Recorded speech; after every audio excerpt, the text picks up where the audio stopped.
Então, eu tô aqui com o André Barcauê, não é Barcauê, é Barcauê, mas a gente chama de Barcauê, que é uma das maiores unidades de inteligência artificial aí no Brasil e que está no mundo, né?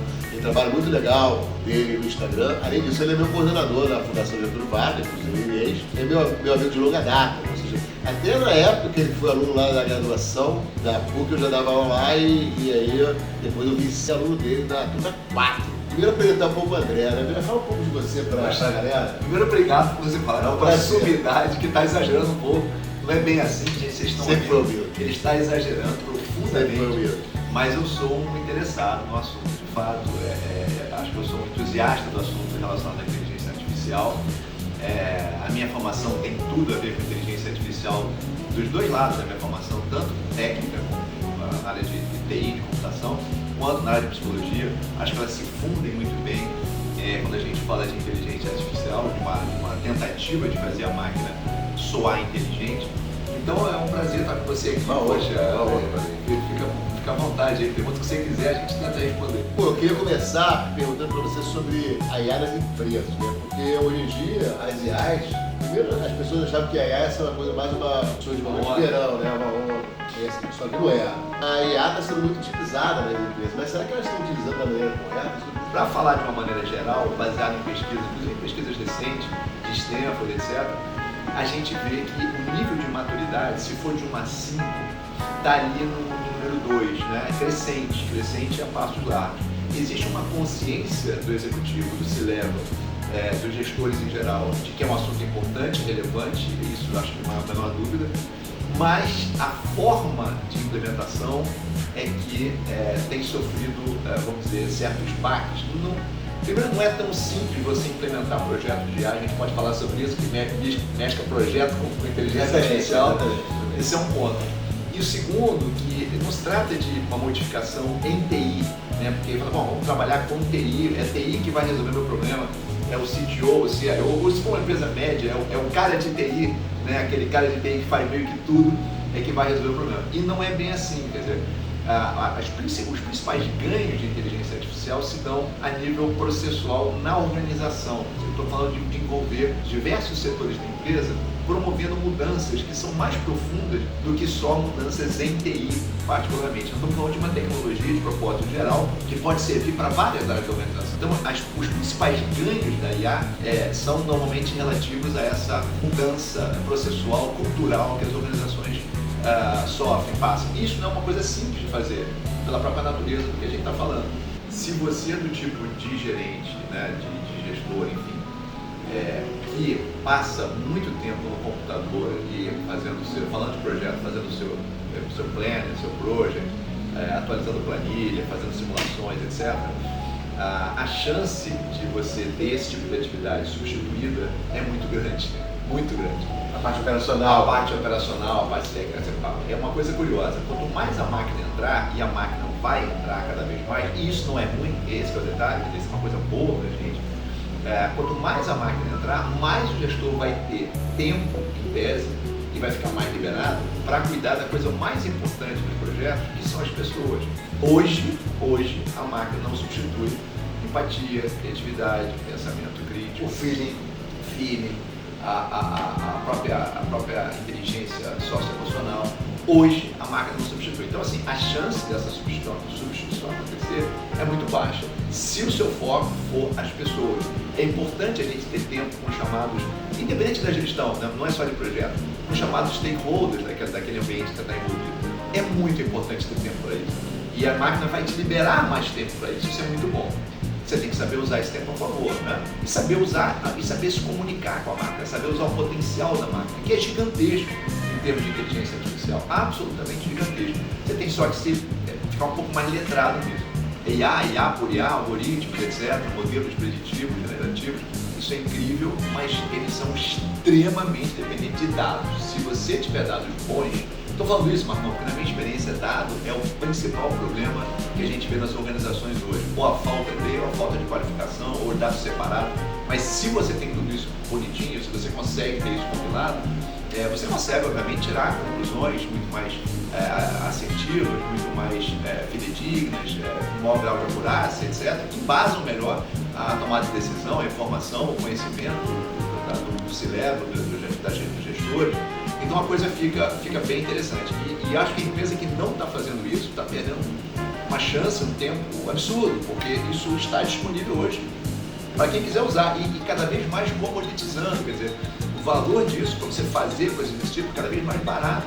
Então não há razão hoje para você não usar a inteligência artificial, salvo que os seus dados sejam muito ruins, muito espalhados, e eles têm que trabalhar antes nessa base para depois você começar a construir modelo. Aí os modelos, eles não são feitos especificamente para dizer, por exemplo, eu não sei. Ó, faço uma pergunta, como é que faz um bolo? A IA, não sei fazer, se vira. A IA é programada para te dar uma resposta. E essa resposta ela vai parir de alguma forma. Normalmente essa resposta é bem precisa, tá? Até pela forma como o algoritmo Transformers por trás das IAs foi desenhado.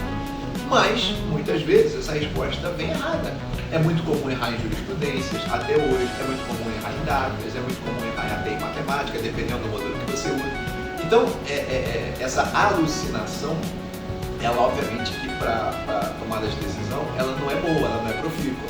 Se você faz poesia, e se você quer fazer uma poesia para ela, é interessante que a máquina alucine, é interessante que a máquina tenha um grau de criatividade maior.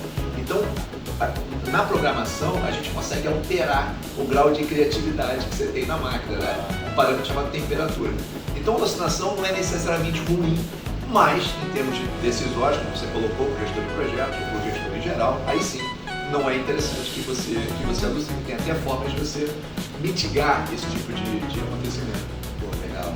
Muita gente acha que programadores, etc. Bom, nem pode falar programador, você fala programador, né? Deve, que eles vão sumir, porque hoje você trabalha com vibe code, eu mesmo tenho feito vibe code direto, e para fazer agente, né, eu uso só, tem várias formas de fazer agente, uma delas é com vibe code usando um SDK, que é um Software Development Kit, quer dizer, que você acopla ao Code, ao GPT, ao Codex, ao Code, e você programa, por assim dizer, né, usando o vibe code. A minha visão disso ela não vai nessa direção. Eu acho que a profissão de developer, enfim, eu acho que ela segue. Só que, porque o cara que faz vibe code puro, ele tem preocupações de montar um aplicativo, montar um site, etc. Ok. Mas quando você fala no âmbito corporativo, você tem que considerar a governança da organização, você tem que considerar a pessoa que está montando usando o vibe code em casa, ela não tem noções de escalabilidade, de integração, de segurança, né? Então, não é tão simples você falar que os devs sumiram, pelo contrário, concordo. Entretanto, como já falamos anteriormente, você subiu muito a barra e quando você sobe a barra, você sobe todas as outras barras. Então, o nível júnior, ele aí sim, né? Você está vendo movimentos da Google, da Meta, em movimentos de demissão de programação de devs, como você fala, por conta de hoje você tem reportes, a gente não sabe até que ponto isso é verdade ou não, né? Eu até já conversei com um colega da Google dos Estados Unidos, ele falou que é por aí mesmo. Você tem 70% do código hoje sendo feito por máquina, né? Só que você tem um responsável por cima, você tem programadores sêniores por cima. Então a barra subiu para todo mundo. O pessoal comenta do Excel, pergunta recorrente, Excel vai acabar? Eu sinceramente acho que não. O Excel tomando whey protein, né? O Power BI. É muito boa essa. Eu também acho que não. Entretanto, a forma como a gente interage, hoje interage com o Excel falando. Interage com o Excel falando, usando o Code no plugin do Excel. Assim, para alguns talvez seja não tão trivial como eu estou dizendo, mas é trivial, não é nada complexo. E você consegue fazer coisas que, poxa, levaria muito mais tempo para fazer uma matéria financeira ou algo assim que você queira fazer. Você faz hoje ditando, né? Quer dizer, então assim, eu acho que o mundo vai caminhar no sentido da transformação cada vez mais, o que é normal, e é assim desde que o mundo é mundo. O que eu vejo é justamente isso, né? Ou seja, as pessoas que trabalham nessa área de TI, que é uma área que hoje em dia, na minha época era de apoio, agora é uma área fim, tem coisas que nem existem, elas têm que realmente se preocupar muito com essa parte da complexidade. Né? Para mim, toda empresa é uma empresa de TI hoje. Toda empresa. Praticamente. Não existe hoje uma empresa que não seja dependente de tecnologia. E no fim do dia, a IA tem que ser feita para ganhar dinheiro, reduzir custo, reduzir risco, ou seja, benefícios de fato para a organização. Fora isso, a gente está brincando de usar tecnologia, tal, fazer imagem, não é o caso, não é o que se espera do do retorno de investimento do uso de tecnologia numa organização. Mas é isso, o futuro eu acho que é brilhante, eu acho que a gente tem uma perspectiva boa. Eu não sou dos catastrofistas, né, dos que acham que vai haver uma hecatombe, eu não sou dessa linha, não menosprezo os riscos, eu leio sobre riscos obsessivamente, inclusive, eu gosto de ler coisa que eu tenho alguma desavença intelectual ou de opinião, para que refine meus argumentos.